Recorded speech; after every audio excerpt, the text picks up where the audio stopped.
Okay, we are live. So, hello everybody, thank you for joining us. So this is not a formal episode of Radio Europa. There's just a breaking news story from Italy that we would like to publicise. The mainstream media have only just picked up on the story about an hour ago. However, I'm sure you can all imagine the spin that they've put on the story. So I'm currently joined by Alex, and my other colleague Henrique is going to be joining us in a moment. But this story we just wanted to document on YouTube. So we've already written an article for it, about it, on Defend Europa on our website. But no doubt this story will just be brushed under the carpet by the time we all go to bed tonight. So we just wanted to do our bit really to get the information out there. We'd be grateful if you could share this stream or our Defend Europa article, which we will link in the chat in a moment. So before I pass over to Alex and ask him to report the story, our IT guy, could you play the video, please? So basically what happened is a legal immigrant from Senegal was driving the bus, which was and still is, I guess, his job, and decided to actually turn this into a terror attack. He basically hijacked his own bus and tried to murder 50 children, Italian children. And why did he do this? Of course, the leftist media is basically trying to spin this, saying that, well, he was crazy. And anyway, he's Italian, you know, he has Italian citizenship. So this can't be against Italians, of course. But no, he was actually heard yelling that he was doing this to avenge the dead migrants in the sea. And it's scary because these people that the left has been trying to get into our country, legally or illegally, and the so-called ones who actually have integrated, as they might say, might be the most dangerous ones, because this guy has been here for like 14 years, 15 years. And now, because probably Salvini is in the government and is stopping illegal immigration and actually making a lot of immigration and deportations. Like right now, the numbers are 4-1. For every migrant who illegally reaches Italy, 4 are being deported. That's an enormous number. And of course, this is actually hurting a lot of people. And by people, I mean business people, like the mafia, because the mafia makes a lot of money out of illegal immigration, but also all those NGOs, leftist organizations which basically created a whole big business on this. Like even yesterday or 2 days ago, one member of the major leftist party, PD, was arrested for basically being part of a circle of people that were abusing illegal immigrants and basically using them as slaves to pick, fruits and vegetables. Anyway, back to the story. So basically, this Senegalese man, 47 years old, his name is Oseignon C, and he basically covered the whole bus with inflammable materials, and in the meantime, he was threatening the children inside with a knife, saying that if anyone had moved, he would have killed them.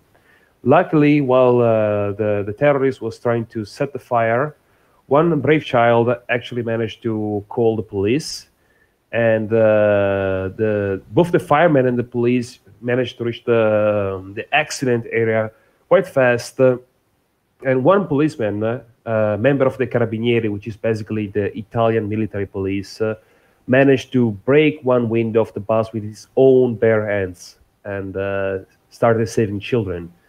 So nobody died, luckily. Of course, there is some children who are intoxicated. Breathing smoke is not healthy, but nobody has died.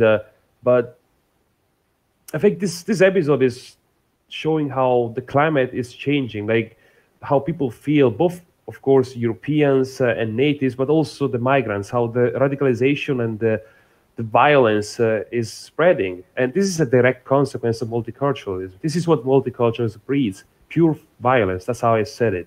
Like in the article, what happened in Christchurch is terrible. It shouldn't have happened, but why did it happen? Because multiculturalism is being enforced like this. Even in a country like Italy, which basically has, I think, 7-9% population of foreigners, which is, of course, too much, but compared to other countries, I guess is good. I guess people are already losing their minds. Like last year, after the Nigerian mafia murdered and chopped in pieces the body of this young girl called Pamela, 1 week or 2 weeks later, Traini, an Italian nationalist, started shooting at some random bystander migrants and then was arrested. And it's only going to get worse. So it pains me to say this, but things like this bus attack are going to become more common even in Italy. Okay, excuse me. Thanks for that, Alex. So just to clarify, there were 51 children on the bus, and the guy who committed the attack was driving the bus, and he had a previous criminal record for. Can you confirm this, Alex? Was it for drunk driving and sexual offences? Yeah, that's correct. Sorry, my mic was stuck for some reason. But worry. yeah, he was convicted for both crimes, but sadly was still roaming free and actually at a job, a public job, carrying children in a bus. Crazy. Yeah, I mean, it just goes to show how absolutely pathetic law enforcement is over across Europe, because why are people who have committed sexual crimes and have a problem with alcohol allowed to drive buses that have children on? I mean, it's just shocking. I'm not really sure what else to add about that, but I just find it absolutely atrocious. And luckily, nobody died this time, but 51 children could have lost their lives because of that attack. And as you wrote in the article for Defend Europa, it just seems to be the last couple of weeks, it's just been one attack after another attack, and I'm including the New Zealand one in that. People are just fighting back at each other, and I mean, I hate to say it, but multiculturalism is just, it's not working, is it? It's demonstrated in these news stories that we report. So Neil, could you pull up the BBC article, because the BBC reported this story, and they went with the headline: Italian driver hijacks and torches school bus full of children. So they've called him an Italian driver. So I mean, it just annoys me so much how the media do this. Henrique, welcome to the stream. What are your thoughts on the media spin? What are your thoughts on the media spin, how they report differently according to different attacks? Well, of course that the media would obviously hide the identity of the attacker, isn't it? They want to play it out as some random maniac was driving a bus, which happens to be Italian, which it's not the case. They are deliberately lying to the public about, first, they are lying about his identity, which was very crucial in this incident, I don't know what to call it, this attack, this attempt of an attack. Because his identity was crucial for him to try to burn all these children in this bus. He wanted to avenge for the deaths of the migrants in the Mediterranean, which he was also a migrant. I mean, how could you possibly try to hide away his identity when his identity was completely central to his intentions on burning the bus, Yeah, so the whole reason that he did this, if we're to believe the things that he was shouting, is for revenge for the migrants that have died in the sea. I mean, I'm not sure what he thinks we're guilty for there anyway, because they're illegal migrants and we don't have a right to take them in. But him being non-Italian is a crucial reason behind why he did this. And then the BBC don't even listen to the guy himself and just say Italian driver. It just absolutely disgusts me how the media respond. Alex, do you have anything else to add? This isn't going to be a very long stream, by the way, everybody. We just wanted to get the story out there. So we probably will end in about 5 minutes or so. But Alex, is there anything else to add? How has Salvini responded to it? What do you think he'll do? So the first thing Salvini said was basically, how is it possible that a person who was convicted for both being drunk while driving and for committing sexual violence able to be driving a bus carrying children? That was the first thing he said. And I think that's the thing that will come to mind to anyone with some common sense. Beyond that, I think he didn't say much else because, It's a very tense moment in Italy for this situation, and I don't think Salvini wants to escalate it. But he did tweet a video where he's basically talking about how this Senegalese immigrant basically said the thing about that he wanted to do this to avenge dead migrants in the sea, and also published a video of the child, the brave child who called the authorities, congratulating him. So he's acting very well, because the way Salvini is telling things is just how any sane person will talk about it. But the problem is it's not Salvini or what he's saying. The problem are the leftists who are basically trying to say that this guy is Italian, so there is nothing to discuss about immigration in this case, because this guy is Italian. I mean, he has an Italian citizenship that makes him Italian, right? That's how they behave, how they think. And there is this tweet I found. I don't know if it's up in the stream or not, but basically this guy, his name is Luca Bottura. I don't even know who this guy is. Probably some random account. Maybe a journalist. He's a full-blown Europeist. The tweet says, one Senegalese with Italian citizenship is Italian. And the title should be Crazy Driver Creates a Line in the Paulese Street.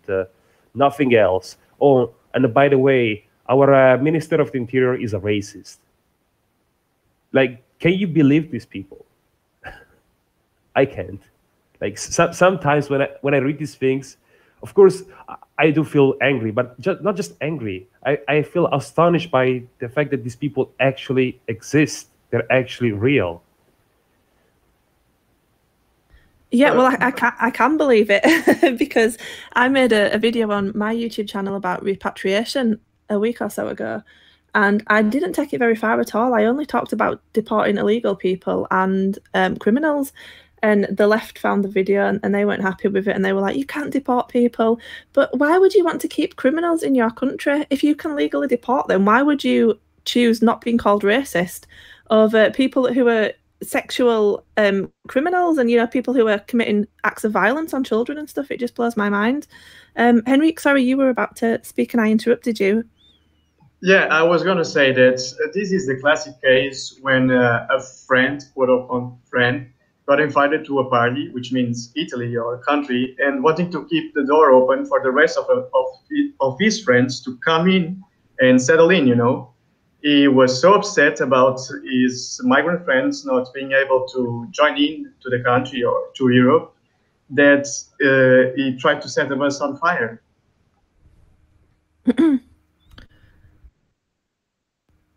Yeah, okay. So I think we'll wind it down. We just wanted... Sorry, did you have something else to say? Yeah, this is the classic case of failed integration. You know, we see a lot of this across Southern Europe because we have larger African communities. You know, when they get mad, they usually burn things around. We cover it last month too, when African immigrants try to actually burn a bunch of cars and bins across Lisbon.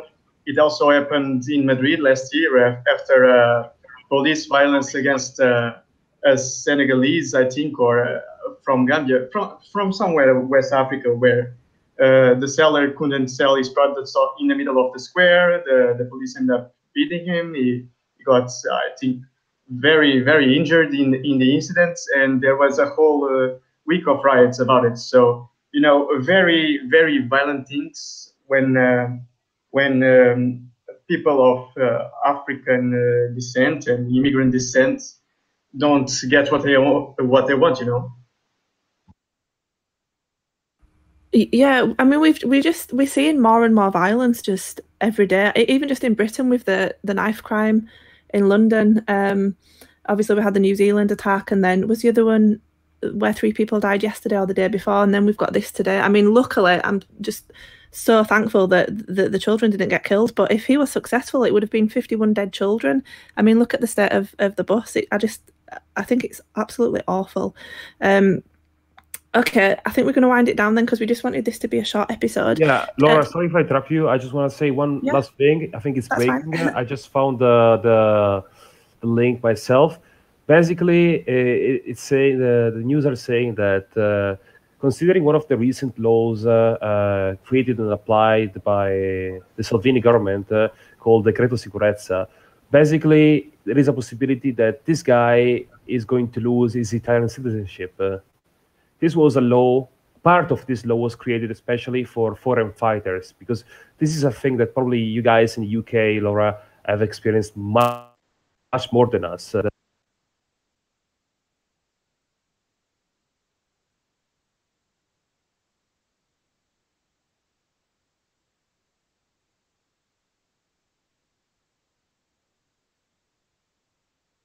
Yeah, I think Alex is has gone quiet. But, yeah, I think so too. Yeah, Alex, are you there? No. Okay. Well, I think Alex was saying that he potentially is going to get his citizenship revoked. But what we'll do is we'll update the Defend Europa article that we've written for our website with that further information. Okay. So thank you to everybody who. The chat is saying that Alex is being shut down. Thank you to everybody who joined us for the stream. We would be incredibly grateful if you could share the stream or at least share the article on your social media accounts if it is safe for you to do so, because as I said at the start of the stream, this story will be buried before tomorrow, and that's if the mainstream media do continue to share it. As I said, the BBC called him an Italian driver. Okay, so just a couple of final thoughts. I just completely worry about how far this is going to go. I mean, people are fighting on all sides. Multiculturalism clearly isn't working. And at the same time, our leaders have got their hands over their eyes and in their ears, and they're just pretending that everything's happy and rosy and, you know, like a Disney film, and it's just not. I just think that we're going to see a lot more of this. I hope that we have no more violence, but I think that we will. So, yeah, Henrique, any final words, or shall we? Yeah, my final word is, please do not believe in any single word the mainstream media says. As we can see, the mainstream media was just trying to pass this criminal, this violent attacker, as a native Italian, which is not the case. If you want to hear the truth, you will hear the truth from Defend Europa and other alternative media websites. Hey, Alex, welcome back. Okay, I'm back. Welcome back. They tried to shut me down, but I'm back. So when was I cut off? Because I kept talking and then I realized that I stopped and nobody was like saying anything. It got very awkward. So I was like, maybe it crashed. You were saying that he was about to lose his Yes. Basically, if they manage to apply this law, this guy, the terrorist, is going to lose his citizenship. And I don't know if the part about the UK was cut out, but basically what I wanted to say is that this kind of law was probably created mostly because Italy doesn't want to deal with the foreign fighter thing that the UK had to deal a lot with. Because all the time there is a debate about, should we take them back? Hell no, we shouldn't, and let's take their citizenship. And I think they're going to do this for this guy. And that's amazing, because like leftists are going to be running out of arguments. I mean, if he loses his citizenship, he's no longer Italian, right? So hell yeah, it's very good news. I just read it on one of the most trustworthy, I guess, mainstream media, ANSA.it. So it's looking great. So I'm gonna link the article on the stream, and I'm also gonna give it to our tech guy. So yeah, good news, boys. It's probably gonna get deported too. Okay, well that's good. Hopefully they can continue to enforce that law across Europe. Okay, well we're going to turn the stream off now. But thank you everybody for listening. And as I said, if you could share the stream and the article, let's keep the story live because the mainstream media are going to bury this. So Alex and Henrique, thank you for joining me. Any final words, or are we done? No, we're done. Covered everything. So yeah, we're done. Okay, well, stay bye strong, everybody. Bye bye. Yeah, and we'll see you next Tuesday for an official Radio Europa episode. Bye guys.